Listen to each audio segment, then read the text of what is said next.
Hey everyone, welcome to the Decorative Den. My name's Charity and I am so happy to have you here with me today. The Decorative Den is a look inside my craft room where I share all things crafting, planning, and DIY. And since spring starts this week, I thought it would be really fun to kick off the season with a spring themed craft. So in this video, I'm going to share with you how I made this super cute little bunnies and carrots banner. I really love this craft, especially the fact that you can personalize it by just switching up the color of your bunnies. I think it is the perfect little touch of spring for the home, and I am very excited to share the project with you. So if you're interested in seeing how I made this, then just keep watching. So starting with supplies, the first thing you're going to need is two different sized pennants. I'm going to be using these burlap ones that I made. The large one is 6 inches by 7 inches and the smaller is 4 inches by 5 inches. And I am going to link my video below where I share with you how to make a burlap banner, and it'll show you how to make these pennants. The other thing I mentioned in that video is you are going to need some jute cord. You will need cord or twine for this as well, even though I don't have it pictured here. The other thing you're going to need is some felt. So I'm going to be using this cream color for my bunnies and then the green and orange for my carrots.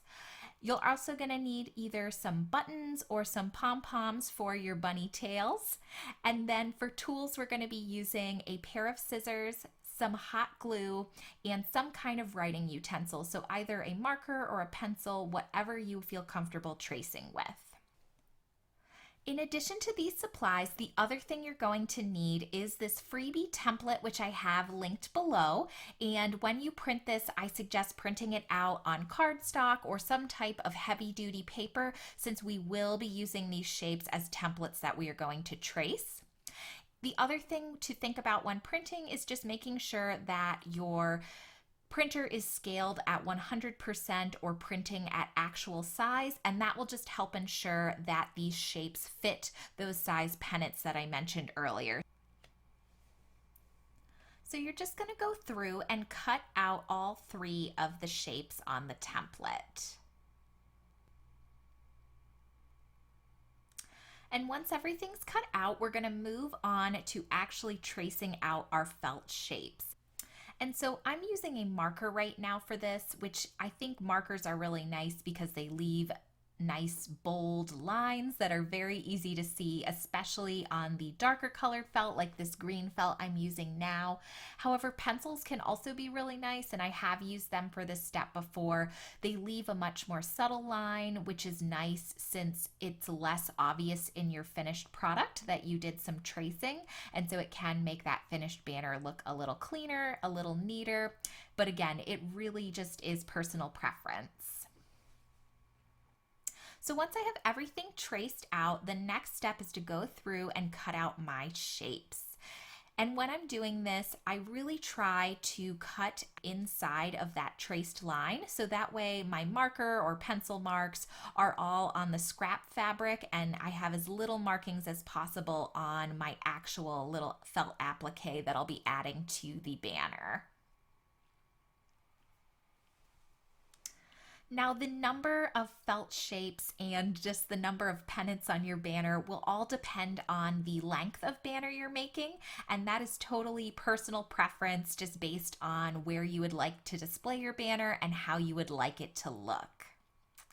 But you're going to just go through and cut out all of the shapes you need for the length of banner you're creating.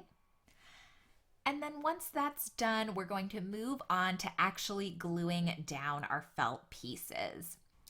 And before I secure anything with glue, the first thing I like to do is just make sure that all of my markings are on the back side of my banner. So making sure those trace lines on my felt are on the back side. And then also, if you used my tutorial on how to make the burlap pennants, there will be some subtle pencil lines on the back side of those as well. So I'm just making sure none of those are showing on the front of the banner. And when gluing down your bunny, you're also going to add your button or your pom to just add that cute little tail. And so once you have everything glued down, the last step is just going through and stringing your banner with the twine or cord that you're using.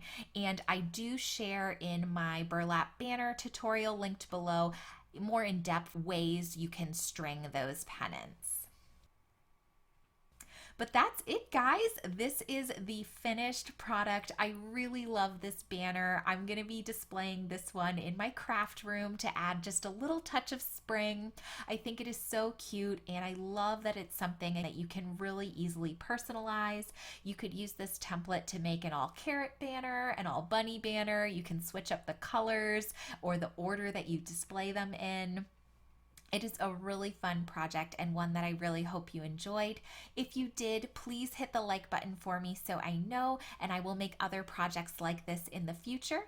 In general, please subscribe if you are interested in crafting, planning, or DIY videos.